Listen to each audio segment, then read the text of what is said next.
देख पारू, तूने मेरे बारे में जो कुछ भी सुना है ना, सब सच है। और मैं तुझसे सच नहीं छुपाना चाहता, लेकिन मैं तेरे से वादा करता हूं, मैं तेरे लिए खुद को बदल लूंगा। और कसम से जब से मैं तुझसे पहली बार मिला हूं ना, मन में सिर्फ एक ही ख्याल आता है कि बस अब और नहीं, अब जिंदगी पहले जैसे नहीं रहेगी।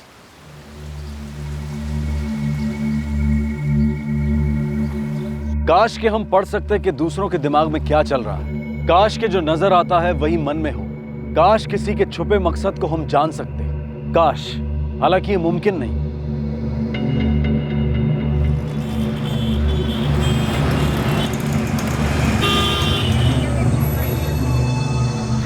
पारुल बेन, एकदम नवी डिजाइन है, તમારા પર બહુ જ સારી લાગશે। दिखाइए। શું લાગે છે? आ सारी है, पर मुझे ना वो वाली दिखाई। हाँ पण एकदम लेटेस्ट है। आ जाओ।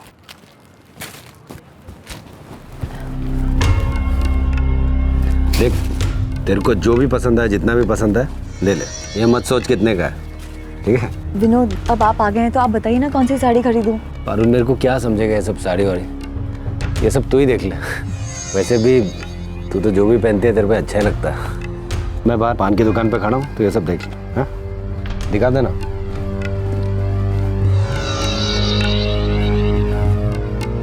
શું કરું લક્ષ્મણભાઈ? સારી का बिल बनाओ कि नहीं? शो करो कोई समझ नहीं पड़ती। विनोद भाई की होने वाली बीबी है ये। अरे पर 12 साड़ी पसंद की उसने। पूरे शहर में मेरे ही दुकान मिली थी क्या इसको? एक काम कर दो आप, थोड़ा ज़्यादा डिस्काउंट दे दो। हाँ ये सही है, पैसे दे तो भी ठीक, और नहीं दे तो भी हम क्या कर सकते हैं। कितना हुआ लक्ष्मण भाई? अब रहने दो ना विनोद भाई। अरे नहीं नहीं नहीं लक्ष्मण भाई, लगन छे मारा, मुफ्त में नहीं लो। हाँ बताओ कितना हो? अरे दिखाओ क्या, बराबर है ना? देखो, अगले हफ्ते लगन है हमारा, आपको आना है, कार्ड भिजवा दूंगा, भूलना नहीं। जय श्री कृष्ण। जलेबी जैसा टेढ़ा आदमी सुधर कैसे गया?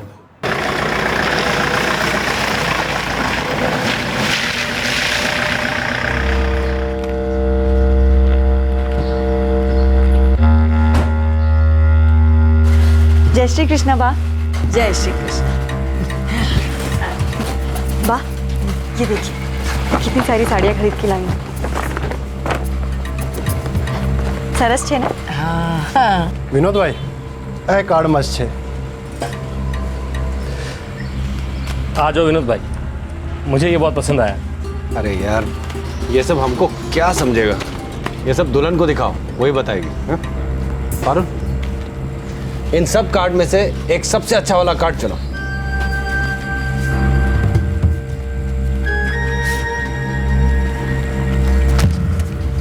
ये अच्छा लगा? धीरेन, ये कार्ड की 5000 कॉपी छपवा दो। हाँ? सारे शहर में ये कार्ड बांटो, सबको बुलाना है शादी। ठीक है भाई, थाई जा से। पुनीत, तू पारुल को घर छोड़ के आ जा। भले विनोद भाई, चलिए भाभी। मैं ना ये सारी साड़ियाँ यहीं छोड़ के जा रही हूँ। अरे कहीं भी छोड़ दो, तुम्हारा ही घर है, और फिर एक हफ्ते बाद तुमको यहीं तो आना है।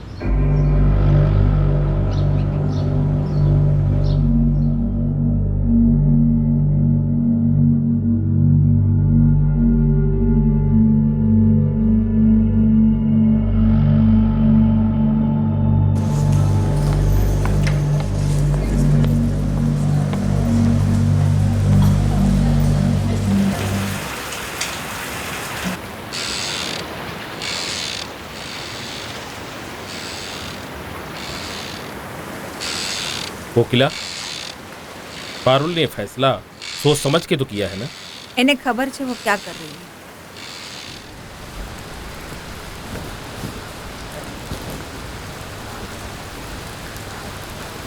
पारुल बेटा, क्यों थे हो मम्मी? तूने ठीक से सोच लिया है ना? मतलब तू जो करने जा रही है। 4 दिन बचे हैं लगन को, तुझे क्या लगता है मैं बिना सोचे समझे करूंगी क्या? भले तू जो ठीक समझे।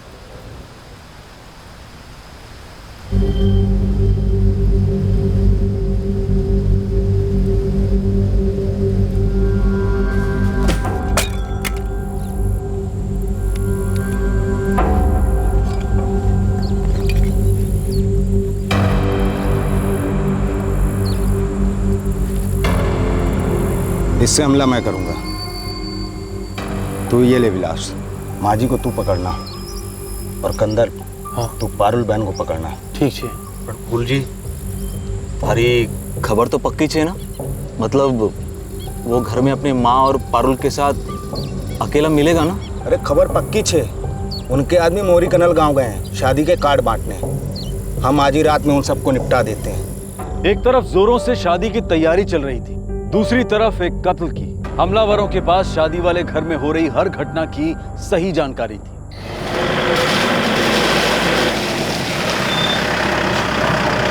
मैंने ये सारे पैकेट्स अंदर रख देती हूँ और बासी भी मिल लेती, फिर आप मुझे घर छोड़ दीजिए। तो फिर तुम खाना भी यहीं खा लेना ना, उसके बाद मैं तुमको घर छोड़ देता हूँ। ठीक है। जय श्री कृष्णा बा। जय श्री कृष्ण बेटा। बा खाना खा लेते हैं? हाँ, मैं तुम दोनों की राह देख रही थी। चलो। मैं 2 मिनट में हाथ मुंह धो के आता हूँ, ठीक है? 2 मिनट। बा, मैंने ना गहने खरीदे, तब तक दिखाऊं? हाँ दिखाओ ना। अरे वाह,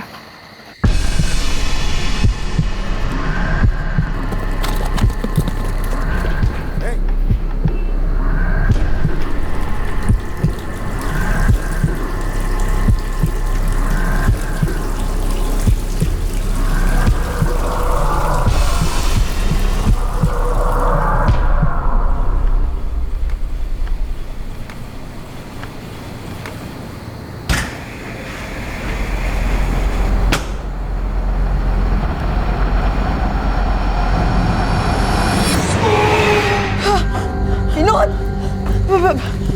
विनोद, विनोद,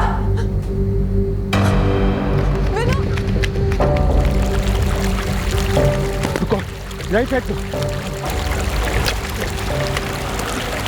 चलो जल्दी यहाँ से निकलना।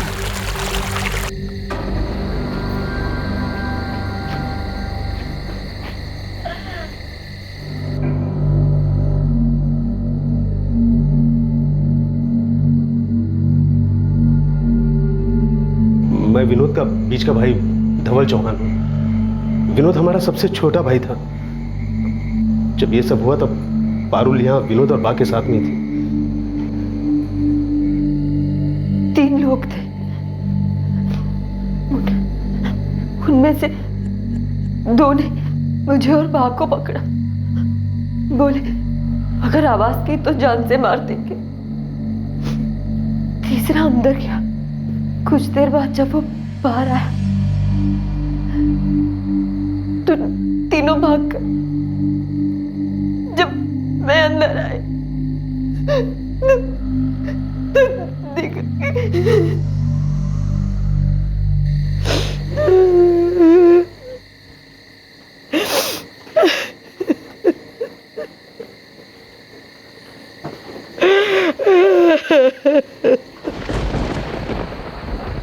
चार दिन के बाद आप दोनों की शादी होने वाली थी। जी हाँ,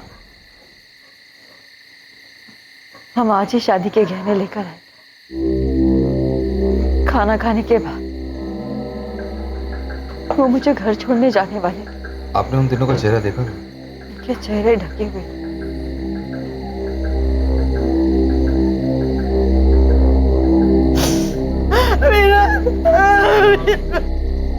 सर, एक बात तो साफ है, वो तीनों विनोद चौहान को मारने के इरादे से ही आए थे, वरना इतने गहने खुले में रखे हैं और किसी ने हाथ तक नहीं लगाया। इसके साथ ऐसा होना कोई हैरानी की बात है। बहुत बड़ा हिस्ट्री शीटर था ये। सर, लेकिन एक बात खटक रही है, इस विनोद चौहान को मारा तब गया जब ये शादी करने वाला था।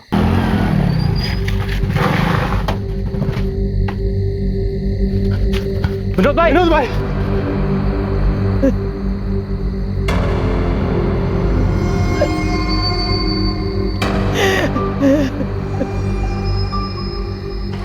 सर, 19 साल की उम्र तक विनोद चौहान जुर्म की दुनिया में कदम रख चुका था। खून, डकैती, गैंग वॉर, हर साल उसके जुर्मों की लिस्ट लंबी होती जाती थी। जब ये सब हुआ उसके वो 2 साथी वहाँ नहीं थे। हाँ सर, वो लोग मोरी कनाल गए थे विनोद की शादी के कार्ड बांटने। एक तो वजह हो सकती है कि आपसे दुश्मनी, किसी राइवल गैंग ने मार डाला हो। दूसरी कोई वजह हो सकती है। सर, उसके दोनों भाई हितेन और धवल उससे बहुत पहले अपने रिश्ते तोड़ चुके हैं। दोनों भाइयों में कोई अनबन?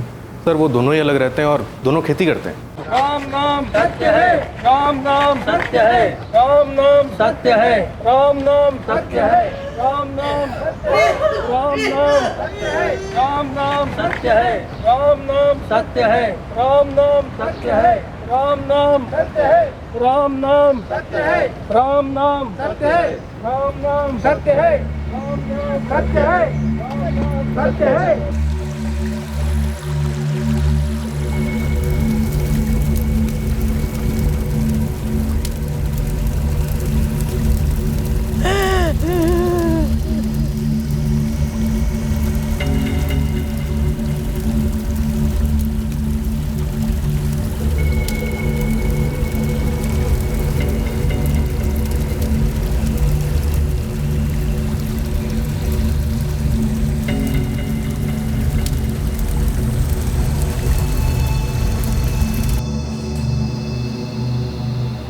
विनोद अपने सारे गलत काम छोड़ चुके थे सर।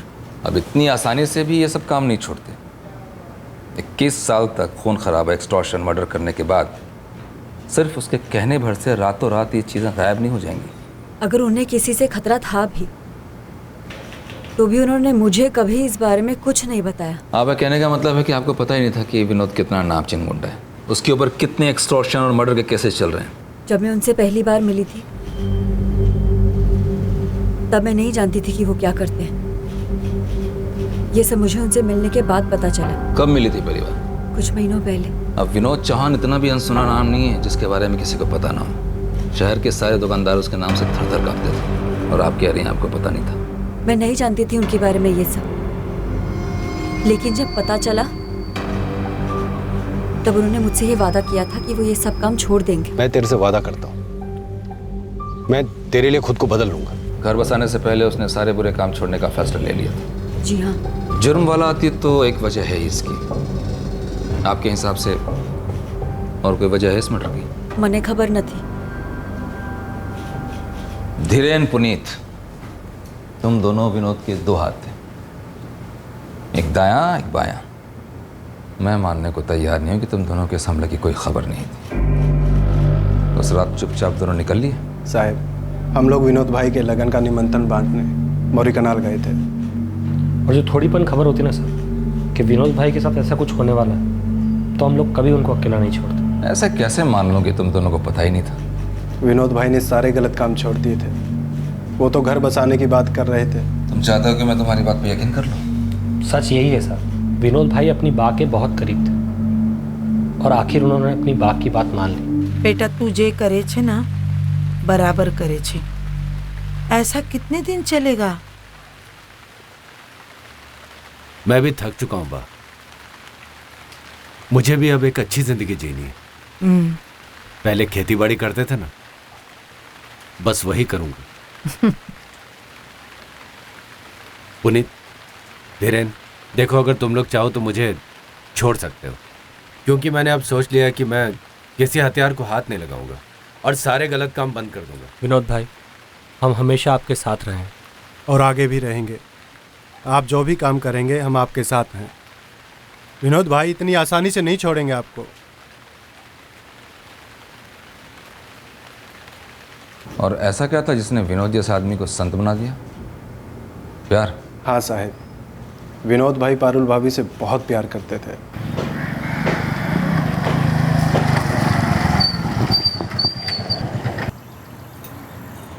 विनोद भाई, जिस औरत को आपने बाजार में देखा था उसका नाम पारुल सोलंकी है।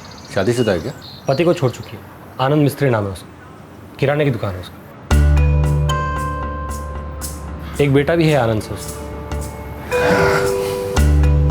तेरे को क्या लगता है, पसंद करेगी मुझे?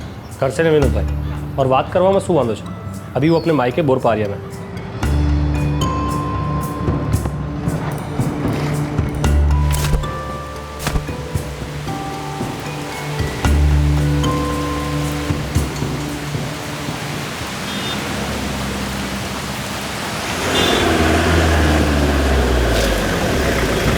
कहीं छोड़ दूं क्या तेरे को?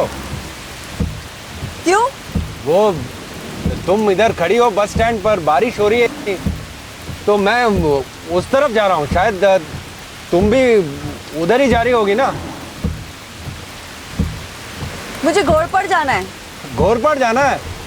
मुझे भी घोरपड़ ही जाना है, मैं वो घोरपड़ में ही रहता हूँ।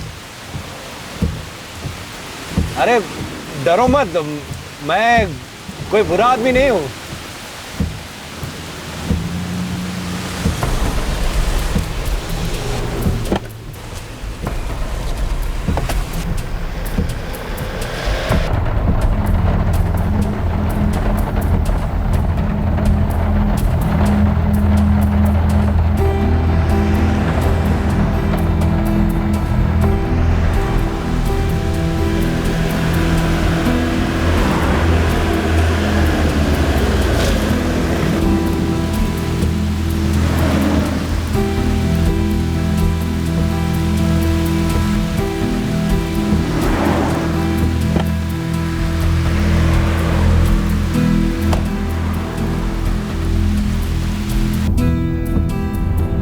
आप रोज घोड़पड़ से भोरपारी आते जाते हैं? हाँ, वो मेरा काम वो साइड पड़ता है ना, तो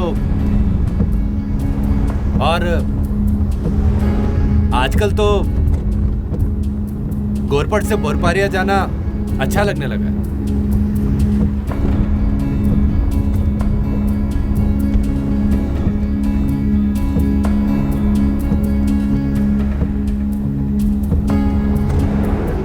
मुझे ऐसा क्यों लगता है कि आपका भोरपारिया में कोई काम ही नहीं है?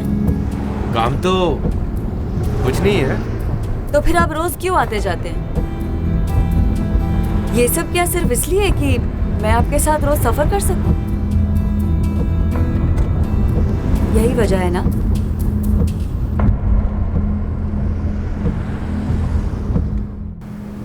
बहुत टाइम बाद विनोद भाई ने पारुल भाभी को अपने दिल की बात बोल डाली और पारुल भाभी ने भी लगन के लिए हाँ कर दी। कहीं विनोद को मारने की प्लानिंग तो नहीं थी? शू बात करो तो साहब, ऐसा कुछ नहीं था। पारुल भाभी ने खुशी खुशी लगन के लिए हाँ की थी साहब, और ऐसी कोई बात कभी नज़र तो नहीं आई। अभी विनोद फारूकी शान के गैंग में था, मगर विनोद भाई तो गैंग छोड़ चुके थे साहब। इससे पहले उसने हैदर बानवा का गैंग भी छोड़ा था ना? वो तो बहुत पहले की बात है साहब। सर, तीनों भाइयों को पुश्तैनी जमीन मिली थी। और विनोद तो ठहरा गुंडा। क्या वो दोनों भाइयों को धमका रहा था? वैसे सर, तीनों भाइयों में कभी जमी नहीं। बापूजी के सामने ही हम लोगों ने विनोद से सारे संबंध तोड़ लिए थे। शुक्रिया साहब, गांव में रहना मुश्किल हो गया था। सबको पता चल गया था कि हमारा छोटा भाई एक गुंडा हो गया है। बापूजी के सामने सारी जमीन का बंटवारा भी हो गया। एक गुंडा होने के बावजूद भी आपकी माँ ने उसके साथ रहना कैसे पसंद कर लिया? विनोद हम सब में छोटा था और बाका लाडला था।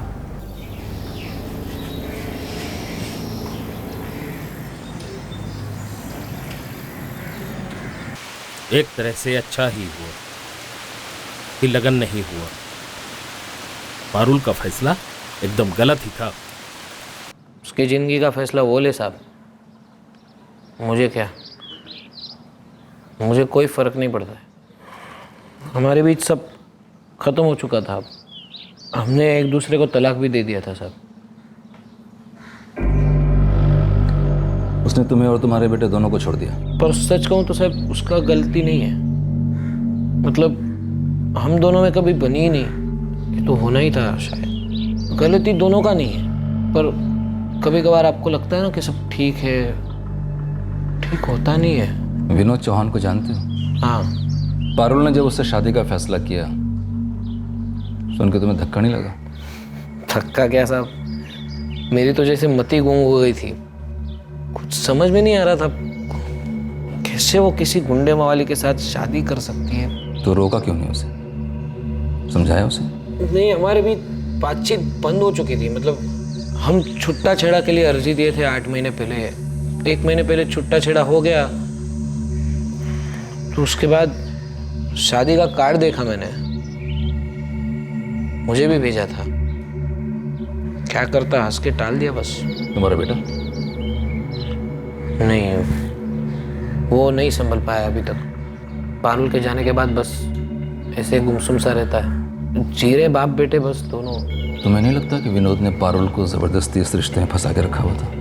मतलब वो चाह के भी निकल नहीं पा रही हो। देखो, ये वाकई ताज्जुब की बात है कि पारुल ऐसे आदमी के साथ प्यार में कैसे पड़ी। पर साहब एक बात पक्की है, इस मर्डर से पारुल का कोई लेना देना नहीं हो सकता।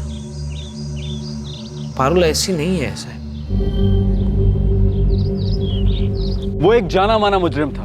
पुलिस यकीन नहीं कर पा रही थी कि वो अचानक ऐसे जुर्म की दुनिया छोड़ सकता है। इस जुर्म के पीछे जाती दुश्मनी का भी कोई एंगल नजर नहीं आ रहा था। बचता था सिर्फ एक एंगल, जुर्म से जुड़ा उसका अतीत। यहाँ उसके कत्ल की कई वजहें हो सकती थी।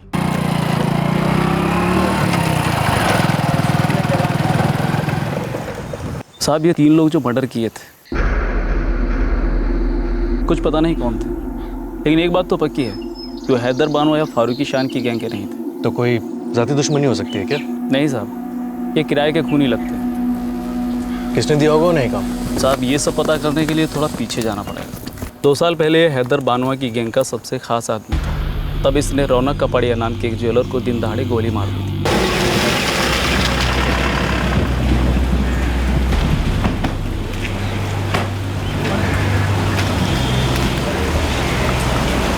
क्या रौनक भाई, 2 महीने का टाइम दिया तुमको। हाँ, 12 फोन किया, ना तुम फोन उठाता है ना तुम्हारा पैसा आता है। अरे विनोद भाई, कहाँ से लाऊं 50 लाख रुपए? धंधा भी नहीं है। जितना बन पड़े मैंने हैदर भाई को दे दिया। अब आप हर रोज मांगते रहेंगे तो मुझे तो अपना धंधा छोड़ के आपकी गैंग में काम करना पड़ेगा। साला बाप दादा के जमाने से ये सोना चांदी का बिजनेस कर रहा है। इतना दबा के रखा है कि तेरे आने वाली 7 पुश्तें खाएगी, और बोलता है कि पैसा नहीं है। तो ले, आज से तेरा ये धंधा ही बंद। हाँ?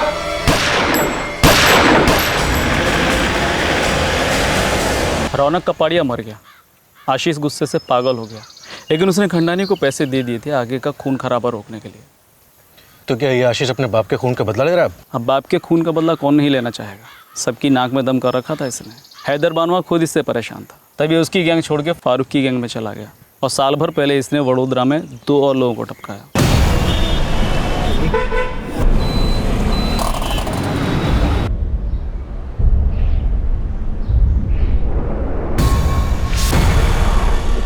विनोद भाई, एक बार बात कर लें क्या? अरे कोई बात करने की जरूरत नहीं है। 10-10 फोन किए इनको कि पैसा भेजो पैसा भेजो, कान पर जूं तक नहीं रेंगती इनके। बहुत होशियार बन रहे हैं ना दोनों भाई। अब हम लोग बात नहीं करेंगे, अब गोली बात करेगी इनसे। अरे मीनल, दरवाजा बंद कर लेना। अपने सारे डोमेस्टिक क्लाइंट्स, अपने सारे इंटरनेशनल क्लाइंट्स। चल लाया है।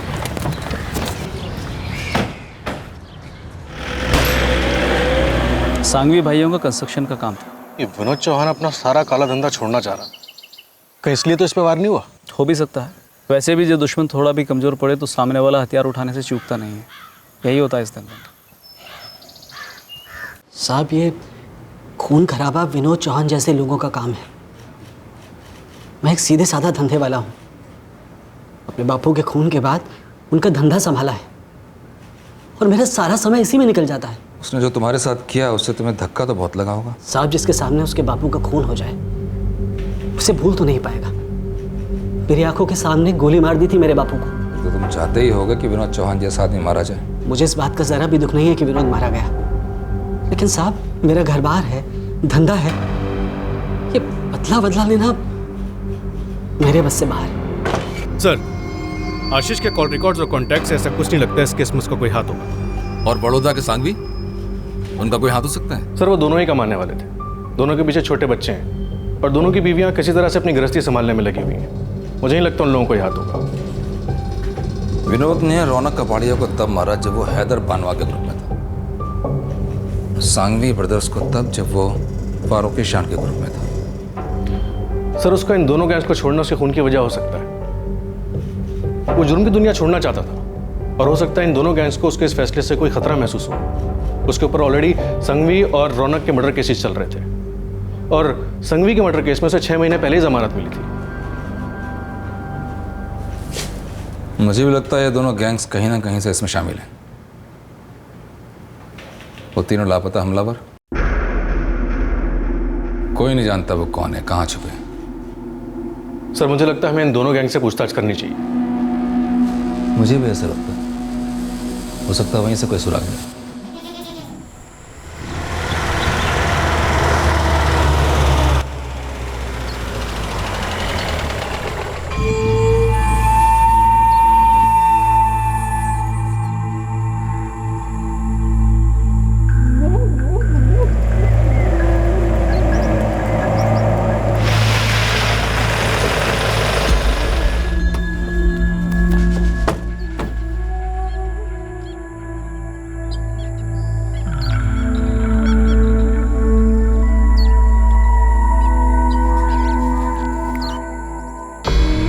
साहब ये हमारे गैंग का काम नहीं है साहब। तो किसका काम है? यही तो पता नहीं चल रहा साहब। विनोद ने गैंग छोड़ने से पहले बोला था कि वो काम छोड़ना चाहता है।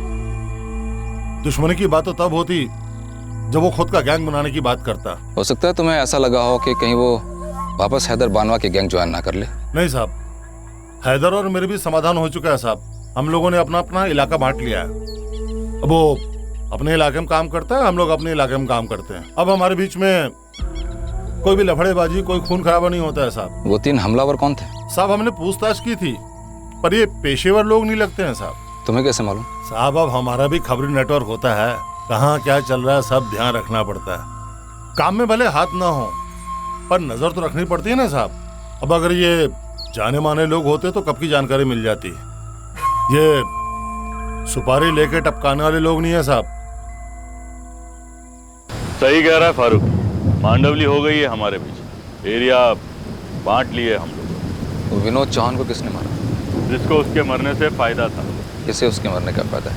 क्या मालूम, मेरी गैंग तो वो साल भर पहले ही छोड़ चुका है। गैंग छोड़ा, दुश्मनी तो हुई होगी। साहब सीधी बात है, देखिए वो फारूकी की गैंग में काम जरूर करता था, लेकिन मेरा एरिया छूता तक नहीं। फिर दुश्मनी किस बात की? और वैसे भी वो धंधा छोड़ने वाला था, तो रही सही कहा सुनी भी खत्म हो चुकी।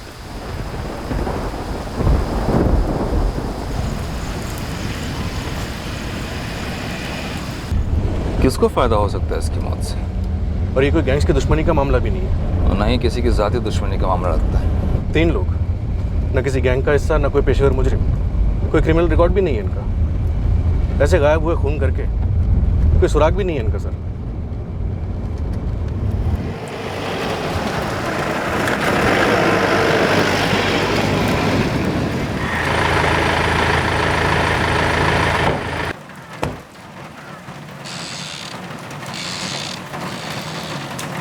पारुल सोलंकी कर्माचे साहब बहुत सदमे में बैठी। हमें उससे बात करनी है।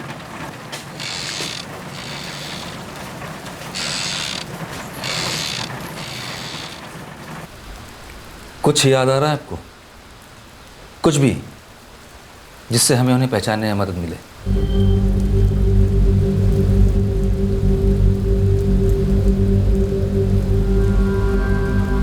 नहीं, वो तीनों एकदम से अंदर आ गए और उनके चेहरे ढके हुए थे, इसलिए मैं ठीक से देख ही नहीं पाई उनको। हो सकता है उन लोगों ने आपस में एक दूसरे को गलती से नाम लेके बुलाया हो। उनमें से किसी ने भी एक दूसरे को नाम लेके नहीं बुलाया।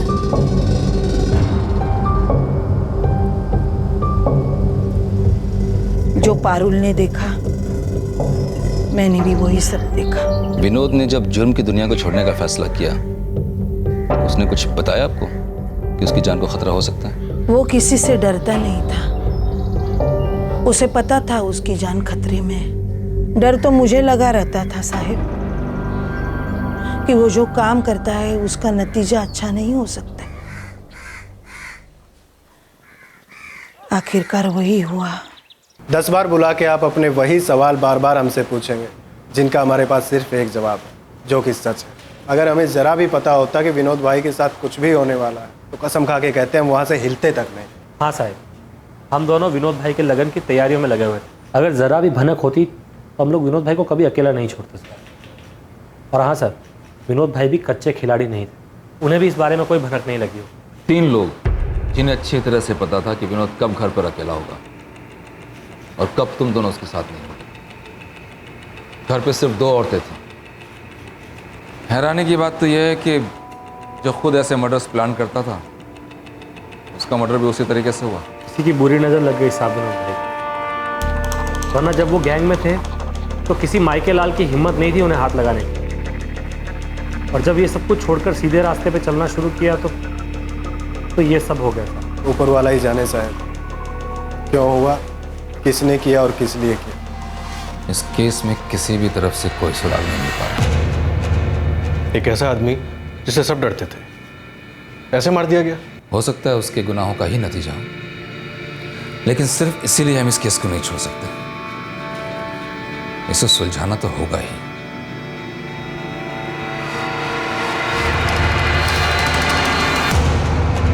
ना कोई सुराग अब तक, ना कोई पहचान कातिलों की, और ना ही कत्ल का मकसद सामने आया था। केस बंद नहीं किया गया था, लेकिन आगे भी नहीं बढ़ रहा था। कई महीने बीत गए और अब यह केस लोकल क्राइम ब्रांच के पास आया।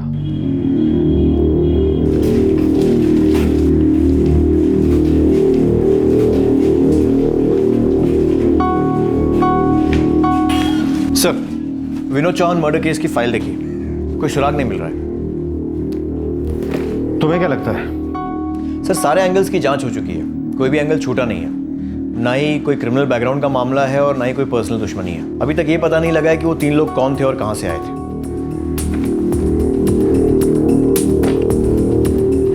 उन तीनों ने ना तो विनोद चौहान की मां पर कोई वार किया और ना ही उसकी मंगेतर पारुल पर। 2 लोगों ने उनको पकड़ा और तीसरा अंदर जाकर विनोद चौहान को मारा है, लेकिन उन दोनों को कुछ नहीं किया। हाँ सर। मकवाना, तुम्हें अजीब नहीं लगता? उन तीनों के चेहरे ढके हुए थे, जैसे उन तीनों को मालूम हो कि कुछ गड़बड़ नहीं होगी, उन्हें कोई पहचान नहीं पाएगा। सर, आपका कहने का मतलब है कि जानबूझकर उनकी पहचान नहीं होने दी गई? हो सकता है।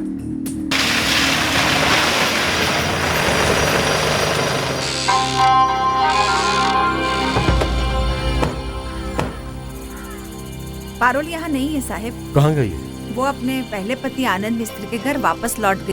पहला पति? उसका तो तलाक हो गया था ना? जी साहब।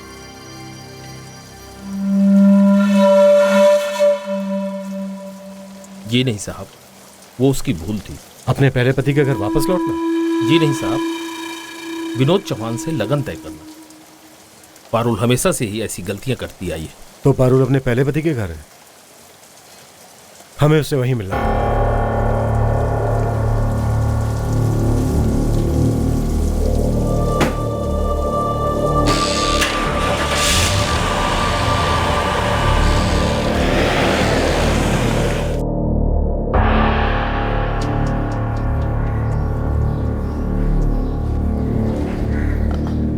आनंद, मुझे माफ कर दो। जो कुछ भी हुआ, जो तुमने सहा, जो हर्ष ने सहा, वो सब मेरी गलती थी। पारुल, जो भी कुछ हुआ उसे भूल जाओ। शायद वो होना जरूरी था। उससे तुम्हें पता तो चला कि तुमने क्या खोया है।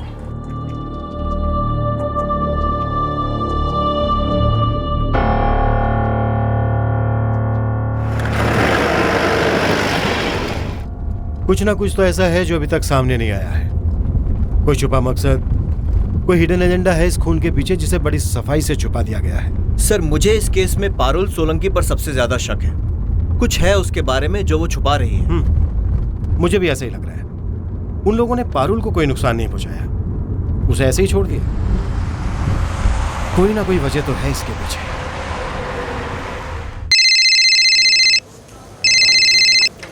हेलो, आनंद मिश्र। हाँ बोलो। जो क्राइम ब्रांच से गिरीश मोदी बोल रहा हूँ। हाँ जी, हाँ बोलिए। मुझे तुमसे मिलना है, ऑफिस आ जाओ। कब तक आ सकते हो? साहब, दोपहर को आऊँ? 2 से 4 दुकान बंद रहती है। ठीक है, आ जाओ, मैं तुम्हारा इंतजार कर रहा हूँ। मकवाना, दोपहर 2 बजे ठीक इसी वक्त तुम पारुल से बात करोगे। सर।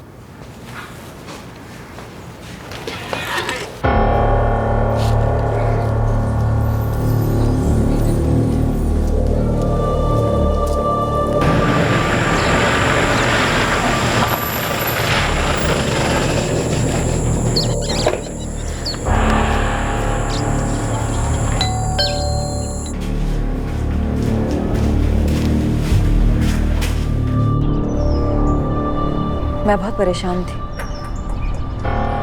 टूट सी गई थी मैं। फिर तुम अपने पहले पति के पास वापस लौट आई, जिससे तुम्हारा तलाक हो चुका है। नहीं, वो आए थे मेरे पास। जो कुछ भी हो साहब, पर हम कभी पति पत्नी थे। हमारा एक बेटा भी है। हमारे बीच मतभेद थे, मनभेद नहीं थे। अब भी कहीं थोड़ा अपनापन बाकी है। तो तुम उसे दिलासा देने गए थे? मैं उसका दुख बांटने गया था।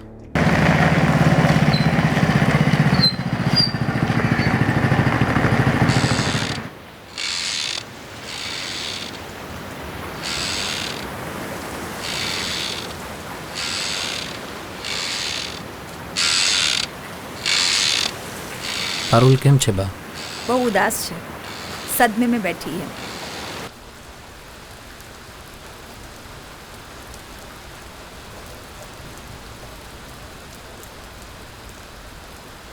दरअसल मुझे खुशी होनी चाहिए तुम्हारे ये हालात देखकर, पर सच कहूँ पारुल तो मैं बहुत दुखी हूँ। एक वक्त था जब हमने सुख दुख बांटा है।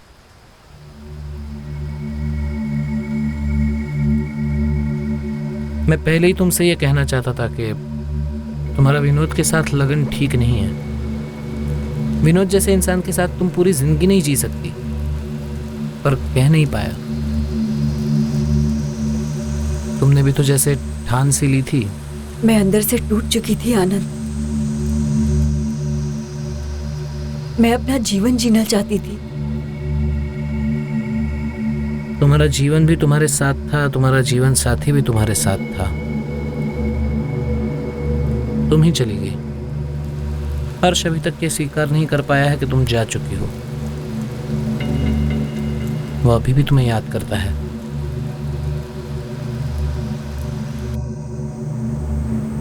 तो तुमने उसे वापस लौटने के लिए राजी कर ही लिया? हाँ साहब, हर्ष के लिए। उसी के लिए मैं चाहता था कि पारुल वापस आ जाए। हर्ष पर ही बहुत ज्यादा असर हुआ था पारुल के चले जाने का। मैं अपनी जिंदगी जीने के लिए वापस आई। तो पहले क्यों चली गई थी? मेरे और आनंद के बीच सब कुछ ठीक नहीं था। क्या ठीक नहीं था? किस बात पर नहीं बनती थी? हम लोग एक दूसरे के साथ नहीं रह सकते थे। शादी के 14 साल के बाद ये बात तुम्हारी समझ में आई? कभी कभी बहुत समय लग जाता है ये समझने में कि जैसा हमने सोचा था वैसा हमेशा होता नहीं है। मगर जो ठीक नहीं था उसे फिर से ठीक करने में बहुत कम वक्त लगा तुम्हें। फिर पारुल भी वापस लौट आई तुम्हारे पास। एक नई जिंदगी की तलाश ने पारुल को पूरी तरह से बर्बाद कर दिया था। इस हादसे से बहुत टूट चुकी थी। वैसे विनोद से शादी भी एक हादसा ही होती, क्योंकि गुंडा था वो। एक ना एक दिन ऐसी ही मौत आनी थी उसे। पर शादी के फैसले के वक्त पारुल को इस बात का अंदाजा नहीं था। मुझे नहीं पता वो 3 लोग कौन थे। मैं उनका चेहरा नहीं देख पाई क्योंकि उनका चेहरे ढके हुए थे। मेरा बेटा स्कूल से वापस आ गया, उसे मेरी जरूरत है। क्या मैं? बिल्कुल।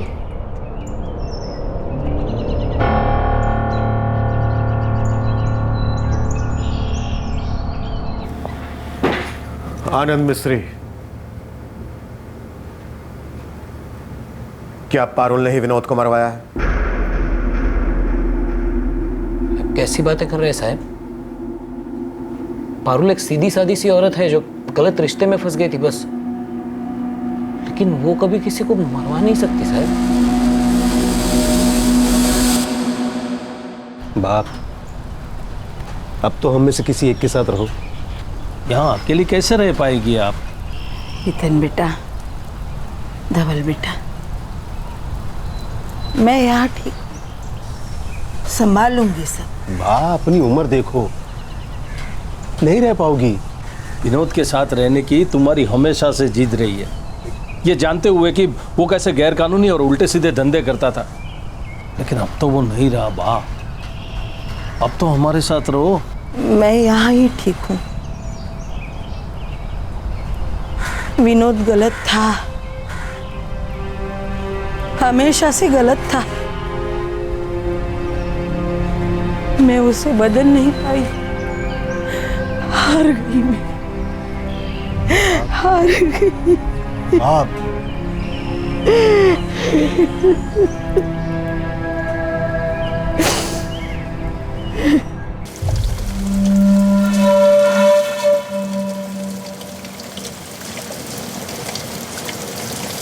उसने कभी हमारी बात नहीं मानी, हमेशा अपनी चलाती है।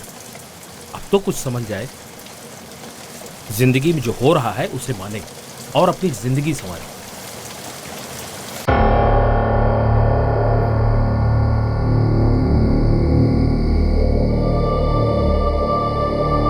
पारुल, मैं बहुत खुश हूं कि तुम इस घर में वापस आ गई।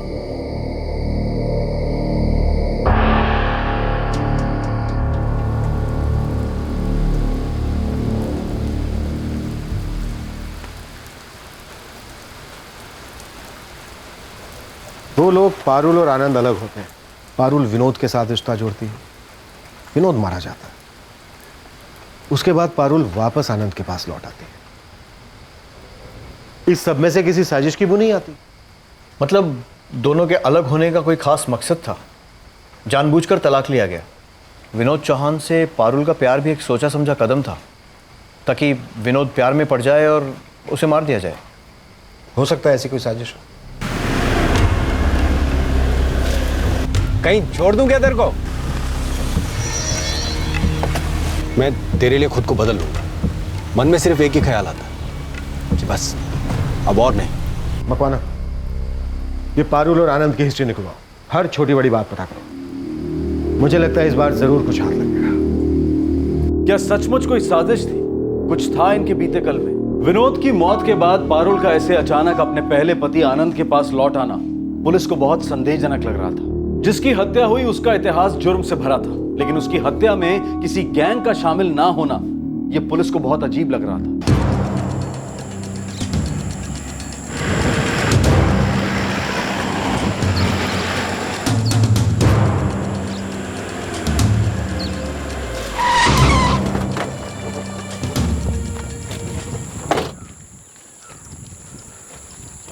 हाँ वेल जी, बोल, क्या पता चला? साहब ये पारुल और आनंद बड़ी जानी मानी लव स्टोरी है इनकी। पर विनोद चौहान से इसका कुछ लेना देना था क्या? वो तो नहीं पता साहब, लेकिन 14 साल पहले जब इन लोगों का प्यार हुआ था तो दोनों का अपने घर वालों के साथ बहुत झगड़ा हुआ था। आनंद तब 26 साल का था और पारुल तब कुछ 20 साल की थी। मुझे ना समझ में ही नहीं आ रहा है कि अगर बापूजी को हम दोनों के बारे में पता चलेगा ना तो वो क्या बोलेंगे। कभी ना कभी तो पता चलेगा ना पारुल। बता दो उनको। मैं बता दूं या तुम साथ चलोगे? हाँ मैं आऊंगा। पहले तुम्हारे बापूजी से बात करेंगे, फिर मेरे बापूजी को बताएंगे। तैयार रहना, दोनों उछल जाएंगे। लगन अगर करूंगी तो उसी से करूंगी। सुन ले, अपने हाथों से गला दबा के मार दूंगा।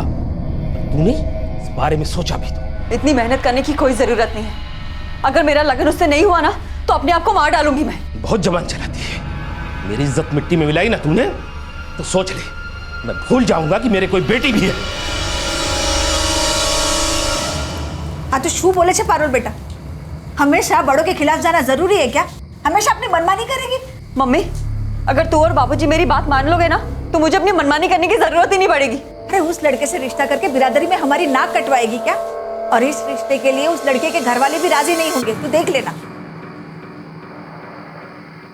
बापूजी मैं पारुल को बहुत चाहता हूँ और मैं उसी के साथ लगन करूंगा। जब तूने नक्की कर ही लिया है तो मुझे पूछने का नाटक क्यों कर रहा है? देख बेटा, बिरादरी में हमारी भी कुछ इज्जत है और तुम दोनों उसे मिट्टी में मिलाकर ही चैन लोगे। देख, तुझे जो करना है कर, मुझे ये रिश्ता मंजूर नहीं है। और मैं भी किसी भी हालत में पारुल को नहीं छोड़ूंगा। ठीक है, फिर भूल जाओ कि तुम्हारे कोई माँ बाप भी हैं।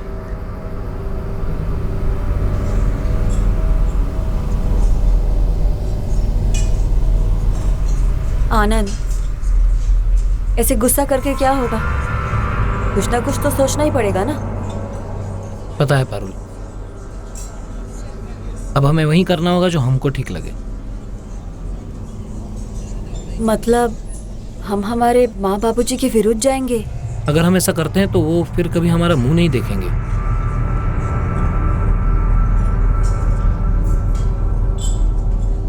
अपने घर वालों से इतना लड़ झगड़ कर दोनों ने शादी की, फिर 14 सालों में ऐसा क्या हो गया कि दोनों अलग हो गए? पूरी जिंदगी थोड़ी ना हनीमून होता है। जब इंसान साथ में आसमान से ज़मीन पर पैर रखता है तब जिंदगी का व्यवहार समझ में आता है, तब सबकी ज़रूरत पड़ती है। मेरे बापूजी ने अपना लगन स्वीकार कर लिया। लगन स्वीकार कर लिया, लेकिन हमें तो नहीं स्वीकार किया ना। मुझे तो नहीं अपनाया, बोल दिया जाके दूसरे घर में रहो। हाँ तो तुम्हारे बापूजी ने क्या अलग किया? आनंद, मैं माँ बन चुकी हूँ और अब मुझे समझ में आता है मेरे माँ बापों के दिल की बात। वो लोग बूढ़े हो रहे हैं, उन्हें ज़रूरत है हमारी, और मुझे भी तो याद आती है ना उनकी। तुम्हें अच्छी तरह से पता है तुम्हारे बापूजी को मैं फूटी आंख नहीं भाता। हाँ, लेकिन इससे हम दोनों अलग तो नहीं हो रहे हैं ना। और पहले भी उनके मना करने पर भी हम दोनों अलग नहीं हुए थे। अगर इस उम्र में मैं उनसे मिलने जाती हूँ तो क्या खराबी है आनंद? मेरे माँ बापूजी हैं वो। मैंने कहा ना तू उनसे नहीं मिलोगी बस। क्यों नहीं मिलोगी? हर्ष को भी घर परिवार मिलेगा, नाना नानी का प्यार मिलेगा। और वैसे भी आनंद, उन लोगों को अब हमारे साथ रहने से कोई शर्म नहीं आती। इतना समय बीत चुका है, सब कुछ बदल गया है, लेकिन आप बिल्कुल नहीं बदलना चाहते। नहीं बदलना चाहता, नहीं बदलूंगा।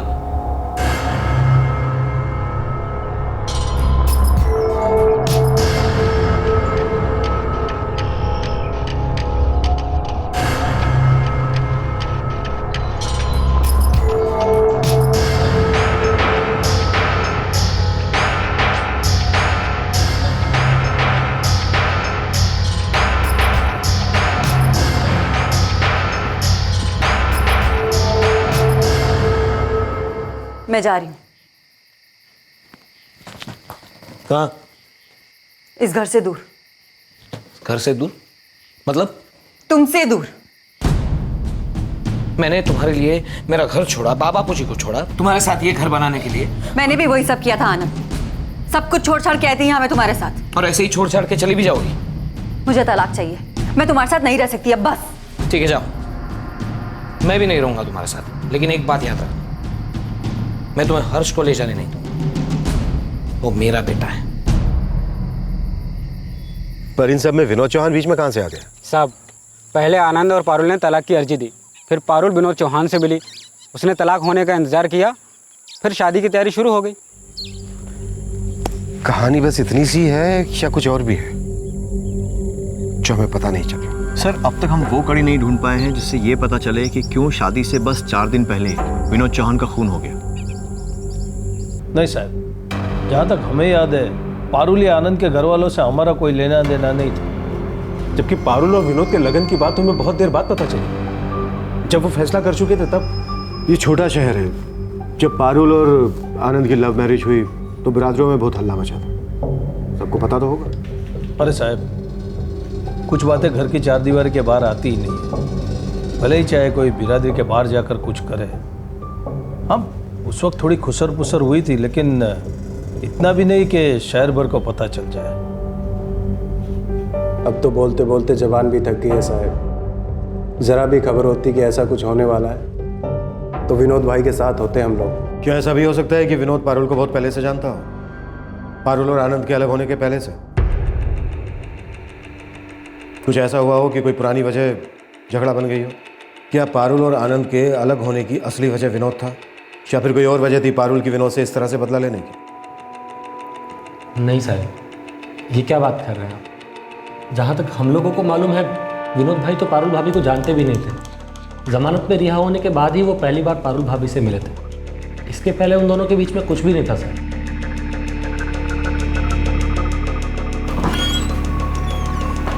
सर, पारुल के फ़ोन रिकॉर्ड्स की जांच कर ली है, कुछ नहीं मिला। कुछ समझ में नहीं आ रहा है। 3 लोग खून करके चले गए और किसी को कोई खबर नहीं है कि वो थे कौन, कहां से आए थे तीनों, उसे क्यों मारा? भगवान, ये विनोद चौहान का केस कभी सॉल्व भी होगा या फिर ऐसी गोल गोल चक्कर लगाते रह जाएंगे हम लोग? सर, ये कोई अंदरूनी गैंग वॉर भी हो सकती है, कोई अंदरूनी साजिश हो सकता है। उन्हें बाहर से बुलवाया गया हो। 3 लोग जिन्हें कोई नहीं जानता आए, काम करके चले गए, न मकसद पता चला और न ही कोई सबूत मिला।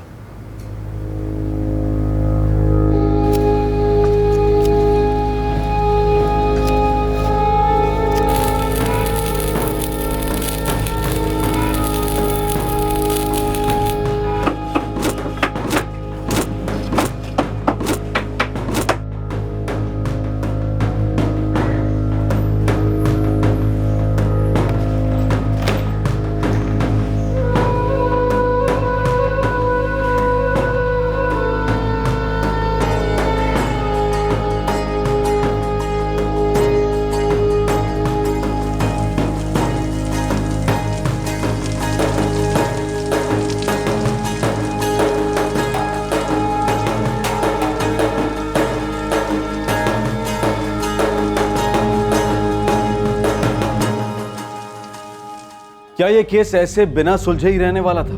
हमलावरों या उनसे ये हत्या करवाने वालों के बारे में कोई सुराग नहीं मिल रहा था। किसी जाती दुश्मनी के भी कोई आसार नजर नहीं आ रहे थे। अचानक एक ऐसा नजरिया सामने आया जिस पर अब तक किसी का ध्यान ही नहीं गया था।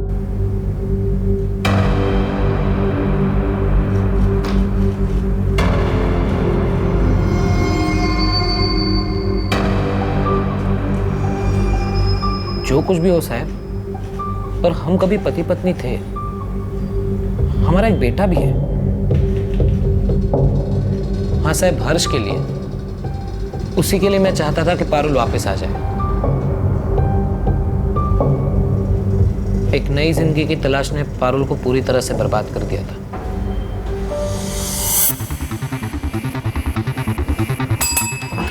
सर, मकवाना, मुझे लगता है अब तक हम इस केस को गलत नजरिए से देख रहे हैं। एक एंगल को तो अब तक हमने छुआ ही नहीं। पारुल ने आनंद को छोड़ा है। ये भी तो हो सकता है कि आनंद नहीं चाहता हो कि पारुल और विनोद की शादी हो। पर उसने अपनी मर्जी से पारुल को तलाक दिया था। फिर भी इस एंगल के बारे में हमने नहीं सोचा है। बकवाना, ये जो तीनों हमलावर हैं, हो सकता है आनंद के साथ इनका कोई रिश्ता हो। पता लगाओ।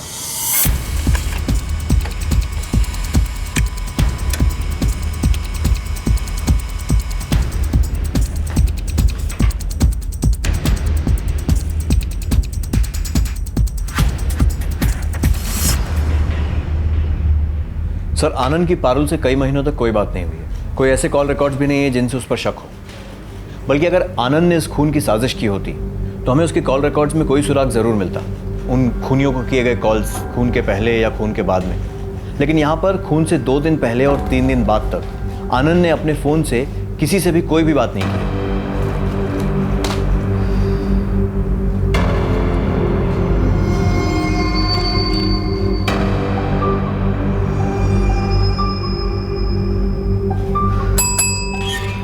सर, भगवान, वो फोन रिकॉर्ड्स लेकर आओ, मुझे फिर से देखना है। सर, मर्डर से 2 दिन पहले और 3 दिन बाद तक कोई फोन कॉल ही नहीं है। Yes sir. 5 दिन तक किसी से कोई बातचीत नहीं। जी हाँ, मतलब उसने अपना फोन बंद कर दिया होगा। हो सकता है सर।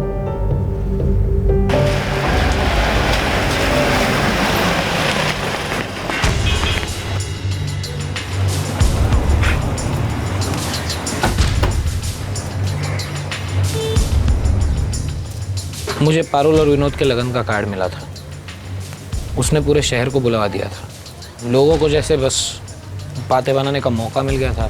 सब मुझसे आकर पूछते थे, ये क्या हो रहा है आनंद भाई, सुना आनंद भाई, तुम्हें पता था आनंद भाई? तो मुझे किसी को कोई जवाब नहीं देना था, बस बंद कर दिया फ़ोन। तुम्हें बुरा लगा कि पारुल किसी और से शादी कर रही थी?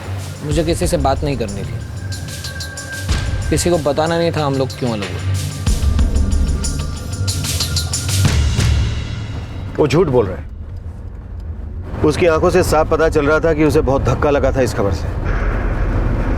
5 दिन तक कोई बातचीत नहीं। उसका कहना है कि वो लोगों से बात करने से बच रहा था। मुझे लगता है उसने जानबूझकर ऐसा किया ताकि खूनियों से उसकी बात ना हो और उस पर किसी को शक ना हो। लेकिन सर, उसके फ़ोन पर इसके पहले भी ऐसे कोई कॉल्स नहीं है जिनसे उस पर शक हो।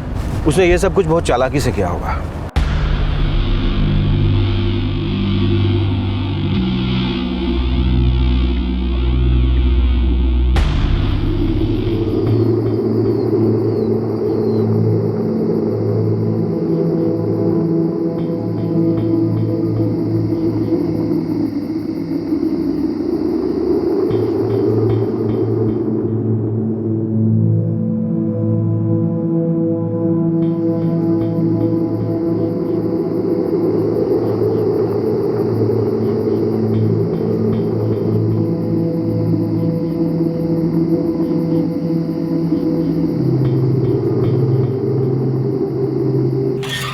सर, आपका शक सही निकला।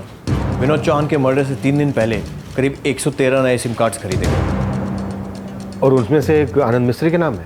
Yes sir. मकवाना, हमें पहले से ही इस एंगल में सोचना चाहिए था, पर पहले किसी का इस तरफ ध्यान ही नहीं गया।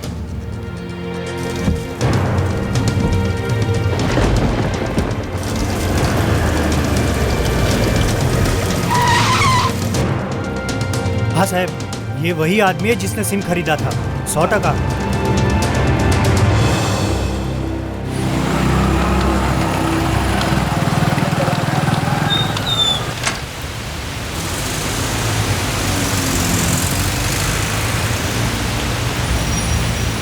भाई साहब, ये कब तक चालू होगा? लगभग 4 कलाक में हो जाएगा। हो जाएगा ना?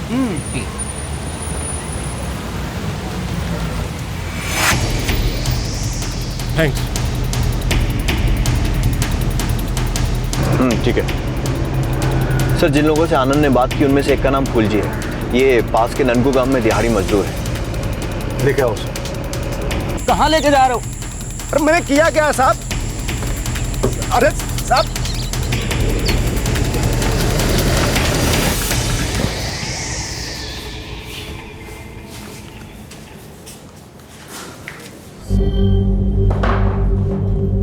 फूल जी, तेरे साथ 2 लोग और थे। कौन थे वो? विलास और कंदर। कहाँ मिलेंगे?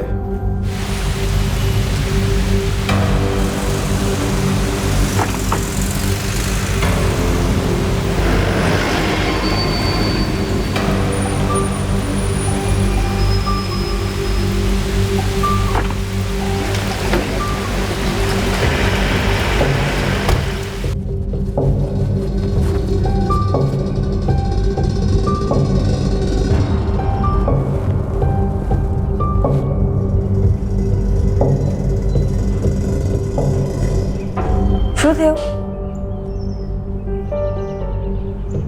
आपकी तबीयत ठीक नहीं लग रही? आनंद, मैंने कहो बधु बराबर छे ना? मैंने कभी सोचा भी नहीं था पारुल तुम मुझे इस तरह छोड़ के चली जाओगी। याद है जब हम मिला करते थे छुप छुप के, यही सोचा था हम। माँ बापू जी, दुनिया वाले, चाहे कोई भी कुछ भी कहे, हम साथ रहेंगे। अब तो मैं वापस आ गई हूँ ना। तुमने छुट्टा छड़ा लिया ही क्यों? आनंद, तुम्हें भी तो यही चाहिए था। नहीं, मुझे ये नहीं चाहिए था। मुझे ये नहीं पता था कि तुम्हारा किसी और से शादी करना इतना चुभेगा दिल को। तुमने पहले कभी कहा ही नहीं इस बारे में कुछ मुझसे। मैं सोच रहा था तुम्हें खुद से इस बात का एहसास क्यों नहीं हो रहा। हर्ष को रोज देखता था, अपना अलग होना ना उसके समझ में आ रहा था, ना वो सह पा रहा था। दिन भर इसी परेशानी में रहता था, कैसे संभालूं इस घर को, कैसे संभालूं हर्ष को, कैसे संभालूं। आपने हर्ष को अपने पास रखा था आनंद, मैं तो उसे ले जा रही थी ना। मुझे ये नहीं पता था छुट्टा छड़ा होने के बाद तुरंत किसी और से शादी करने का फैसला लोगी तुम। मैं अपनी जिंदगी जीना चाहती थी आनंद, और विनोद से मिलने के बाद मुझे ऐसा लगा कि मैं उसके साथ अपनी बाकी की जिंदगी अच्छे से बिता सकूंगी। और मैं कैसे बर्दाश्त कर सकता था तुम्हारी शादी किसी और के साथ होते हुए देख। दिल चलता था मेरा तुम्हारा उसका शादी का कार्ड देखकर। पूरा शहर आके पूछ रहा था क्या हुआ पारुल, तुम्हें छोड़ के क्यों चली गई, वो किसी और के साथ शादी क्यों कर रही है। कोई जवाब नहीं था मेरे पास। हर्ष पर क्या बीत रही थी कुछ पता है तुम्हें? आनंद, विनोद को कहीं तुमने तो नहीं मरवाया ना?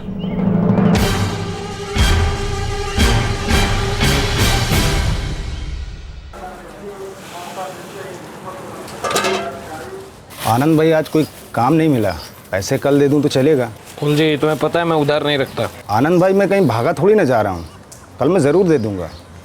कल याद से दे देना। फूल जी, नहीं आओ तो। जी आनंद भाई। तुम मेरा एक काम करोगे? आनंद भाई, दिहाड़ी मजदूर हूँ, काम की तलाश रहती है, काम को कैसे ना बोल सकता हूँ। आनंद भाई, विनोद भाई कितना खतरनाक आदमी है, आप बरोबर जानते हैं ना? देख, उसे तुझ पे कोई शक नहीं होगा, तुझसे कोई खतरा होगा ये वो सोच भी नहीं सकता है। और मैं हूं ना, मैं बताऊंगा ये सब कब करना है, ठीक है? आराम से हो जाएगा सब। और वैसे भी मैंने सुना है कि सब बुरे काम छोड़ रहा है वो अभी। ना आनंद भाई, मुझे डर लग रहा है। किसी को साथ लेके जाना ना, कोई जान पहचान वाला होगा ना। हाँ, और मुफ्त में करने को थोड़ी बोल रहा हूँ मैं। देख, इतना पैसा दूंगा कि 1 साल ऐश से कट जाएगा, समझ फूल जी। मैं नहीं चाहता कि मेरी पत्नी उसकी पत्नी बने। लोग थूकेंगे मुझ पर। 1 साल तक का पैसा, और जब चाहे मेरी दुकान से राशन उठा लेना।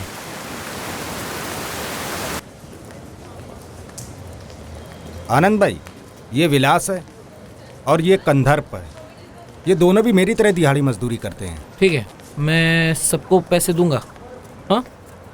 और फ़ोन करके बताऊंगा काम कब करना है। अपना नंबर दो तुम। 444-56-7865। देखो, ठीक है, फिर मैं इस नंबर से फ़ोन करके बताऊंगा, हाँ? ठीक है? ठीक है आनंद भाई, चलो। उस दिन मैंने फूल जी को तुम्हारा पीछा करने को कहा। तुम लोगों ने आशीष की दुकान से गहने खरीदे।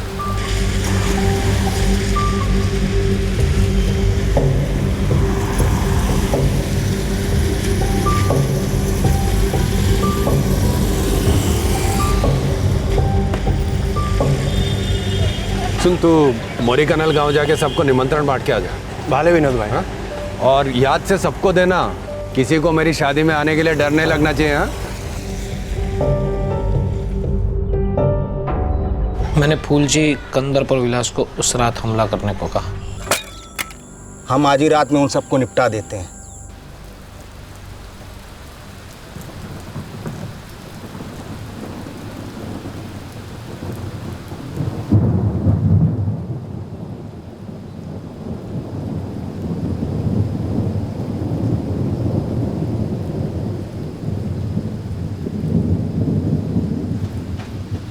पुलिस को मुझ पर शक है और मुझे ऐसा लगता है वो जल्दी मुझ तक पहुंच जाएंगे।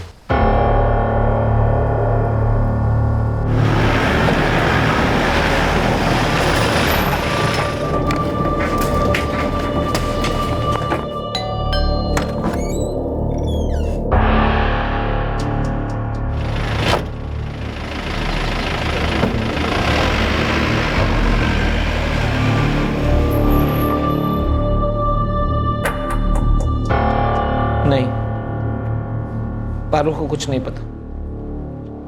मैंने ये सब मेरी इज्जत बचाने के लिए किया है।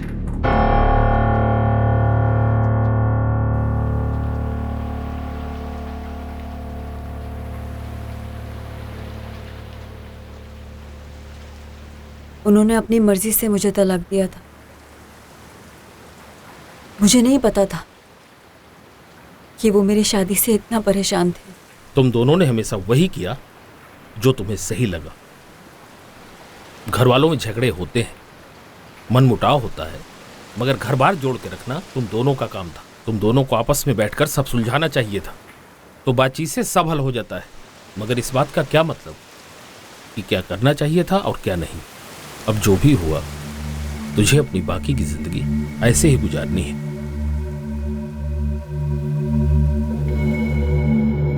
बाप, पारुल के पहले पति को ये लगन रोकना था। वो नहीं चाहता था कि उसकी दोबारा शादी हो। उसी ने विनोद को मरवा दिया।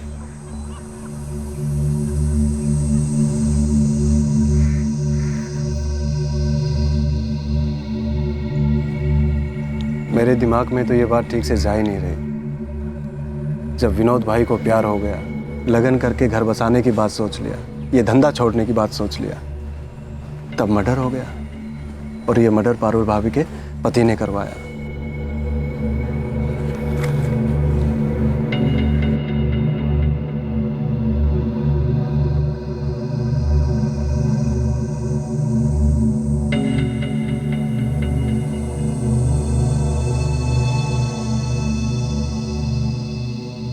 इस कत्ल का मास्टरमाइंड आनंद मिस्त्री और उसके 3 साथी विलास, फूलजी और कंडर्प इस वक्त न्यायिक हिरासत में हैं। इन पर मुकदमा जारी है। पुलिस ने इस केस की गहराई से जांच की और पाया कि पारुल को विनोद चौहान के खून की इस साजिश के बारे में कुछ भी पता नहीं था। पारुल अब अपने बेटे हर्ष के साथ अपने माता पिता के घर रहती है। विनोद की मां अब अपने बाकी दोनों बेटों के साथ रहती है। आनंद ने इस तरह की कोई साजिश की होगी ये सोचना भी मुश्किल था, क्योंकि उसका ना तो विनोद चौहान से कोई संपर्क था और ना ही कोई नाता। कोई सोच भी नहीं सकता था कि पारुल को वापस पाने के लिए आनंद ने ऐसा किया था, क्योंकि दोनों ने अपनी मर्जी से तलाक लिया था।